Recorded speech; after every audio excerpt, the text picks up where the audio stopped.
What is your relationship with time? Are you wired and tired, stressed and overwhelmed, busy and going nowhere? Or just want to scale your business? Welcome to Take Back Time with your host, Penny Zenker.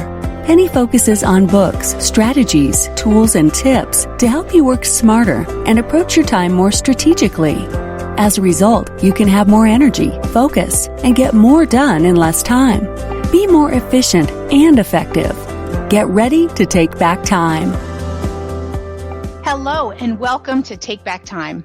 My name is Penny Zenker and I'll be your host. And on this show, you know that we talk about the strategies, the tips, and the tricks that are going to help you to be more productive, to work smarter and not harder so that you can get more done in less time. And more of the right things done is really most important. Today, I want to talk about a great influence on our productivity that really often gets forgotten, but it is absolutely crucial. It's actually paramount, and that is environment. Our environment is paramount to how we show up for our time in many instances. We have the physicality of it. Do we have enough light? Are we sitting in clutter? Because that can have a big impact. What are some of the things that are in our environment? Do we have an open office environment where there's a lot of noise? And is that noise something that we can block out and can be like background noise? Or is it disruptive type of noise where somebody is talking to us or talking to our neighbor and we kind of, our ear goes out to it versus being in a coffee shop where we can just block it out? Understanding the dynamic of that environment and how it influences us. There's also lots of different triggers and things that are connected in our environment that once we look at it or once we sit down or are a certain way that we do a certain thing as a result. So different types of triggers. So I don't know about you, but I find myself when I want to procrastinate and I'm feeling kind of stuck in my computer, I will go and I will open the refrigerator. And I catch myself sometimes there like, what are you doing? You are not hungry. And why are you in the refrigerator? So it was kind of like automatic mode that sent me there. And it's because of the environment that I'm in. And that is sort of just my reaction. Right? You can be at work and your reaction might be to go and get a cup of coffee. And as a result, maybe you drink way too much coffee. And it's not because you want the coffee or you enjoy the coffee. It's because you got caught with a trigger into an automatic pattern that has you going there and using that as a procrastination means. So we need to understand what are the triggers are in our environment and how is that environment influencing us, either in a positive way or also in a negative way and taking away from our productivity. So I'd like you to sit down and think about what are some of the times when you got the most done? Where were you?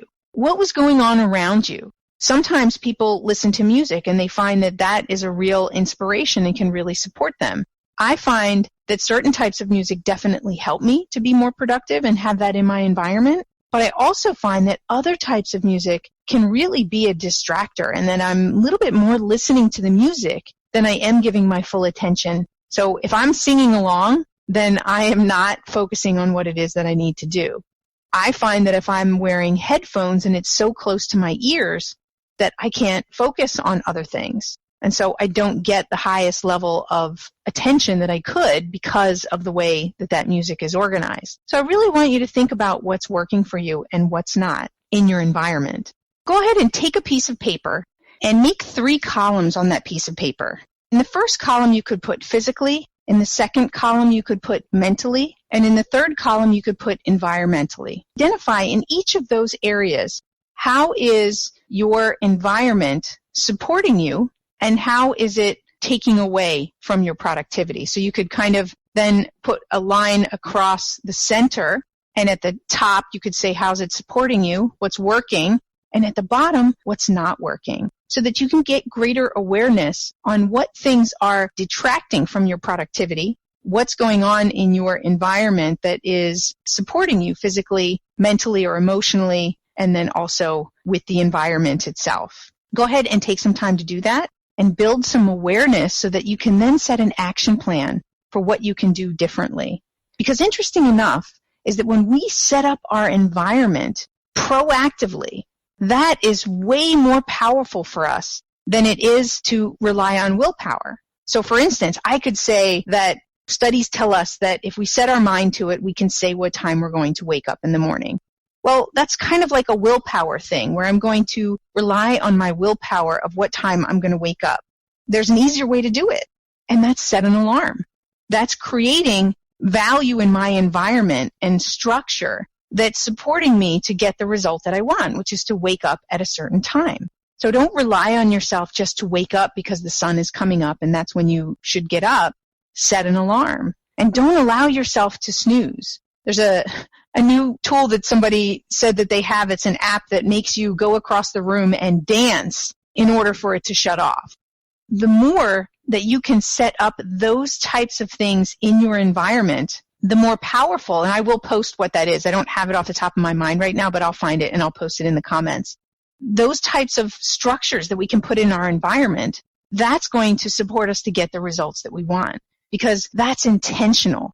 When we really run our days intentionally and we use our environment to set us up for success, then we are going to get to our result way, way faster than if we allow ourselves to be reactive and to be driven emotionally. And there's a difference. I'm not saying that there's anything wrong with those emotions, right? There's a lot of great emotions like joy and happiness and fun and gratitude, and there's a lot of great emotions, and we should definitely embrace those and use those also intentionally.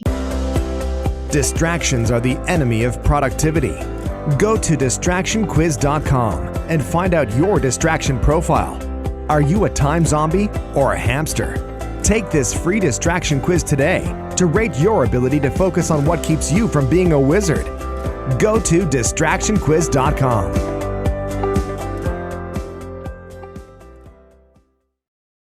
But we also get caught up in emotions like anger, sadness, hurt, fear, guilt, and shame. And those, they take away our productivity. They suck our energy. And we can counteract that a little bit with our environment, right? We don't want to get caught up in self-pity and say, oh, I haven't had enough sleep and I really need this time to sleep. Well, that's okay. But if you have a health goal and you need to get up and work out in that hour, then that may be more important than that extra 30 minutes of sleep. If you need that extra 30 minutes, well, then you'll have to set an alarm to go to bed 30 minutes earlier, right? So set yourself up for success. Create that environment for people who are looking to be healthier in the way that they eat and create a certain lifestyle. Well, then you set up your environment to have the right foods in your house. Because if you allow yourself to have foods that are not going to support you, then you're going to reach for those in time of late at night when you just need something quick. Then you'll take some of those chips or cookies. And the fact is, you can't eat just one chip. So don't have them in the house and you won't be tempted to just have one. That's how you set up your environment for success. You create meals ahead of time. On Sunday, you can create a meal plan and you can prepare those meals ahead of time. So all you need to do is heat them up or open up whatever has been prepared. That's setting up your environment for success. So you can do that in every area of your life. You can do that with your relationships. You can do that for your health, and you can do that for your work.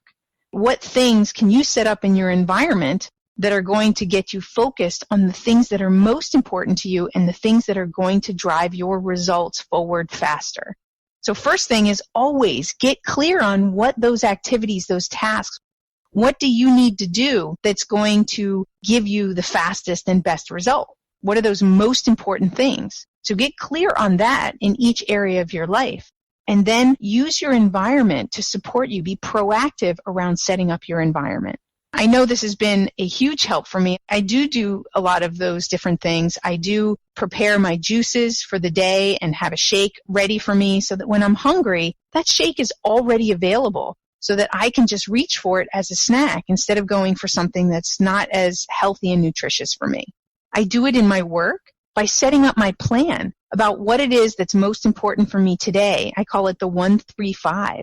So what's the one thing that I need to get done that's strategically going to move me forward in the long run? What are the 3 things that I'm going to do that are important and strategic for this week to get me results in the short term?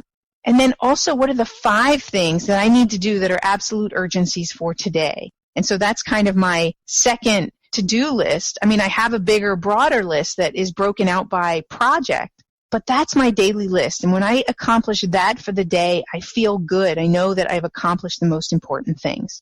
That's what I encourage you to do, is to look around and see what structures that you can put forth in your environment. What kind of sticky notes can you put up to remind yourself of what's most important? A question to ask yourself. If you're a perfectionist, like I can be sometimes, ask yourself, is this good enough? Is this good enough? Sometimes just a simple question to review the work that you're doing and saying, yeah, actually, this is good enough for what it is that I'm creating. I don't need to throw on extra bells and whistles. I don't need to go and spend that last percentage that takes forever to get to that level of perfection if it's not necessary. Do you have a glass of water that sits by you so that you can always take a sip of water and stay hydrated? That in itself can make a huge difference in the energy and the productivity that you have throughout the day. So look to see, what are the 10 most important things that you can set up in your environment that you recognize from what's working and what's not working from the sheet that you just filled in? What are the 10 things that you're going to focus on in and around your environment to create greater productivity, to boost your energy, and to get you better results and get them faster? And I'd love to hear what those are, because there may be some nuggets in there that are just part of what you do that can benefit someone else, and vice versa. As you look at what other people are doing, that may trigger some great ideas for things for you to do. I gave a couple of examples with sticky notes, with having water in front of you, the way that you schedule things. I recently also did a podcast on front loading and how you can schedule your calendar. That's part of your environment too, because then you have your reminders. Your environment might be to put your phone away. Let's hear what's working for you, especially after you've implemented the 10 things that you've selected, and let us know what's working, because I always love to hear new strategies. I don't have all the answers, and I'm learning from people just like people are learning different things from me. So share your results, even share your what's working and what's not working sheet, because that may have some insights too. And when I see that, I may be able to ask you a couple pertinent questions that may also trigger some even greater success for you. So thanks for listening to today's tip and strategy on that your environment is paramount, and how to give more intentional attention to your environment so that you can boost your productivity with the simplest of strategies and tools that are right at your fingertips, your environment. Thanks for being here. My name is Penny Zanker, and you're listening to Take Back Time. I'll see you in the next episode. Thank you for listening. Today's topic is another opportunity for you to put the knowledge you learned into practice. Tune in again next week for more strategies that will help you have more energy and focus to get more done in less time, so you can continue to take back time.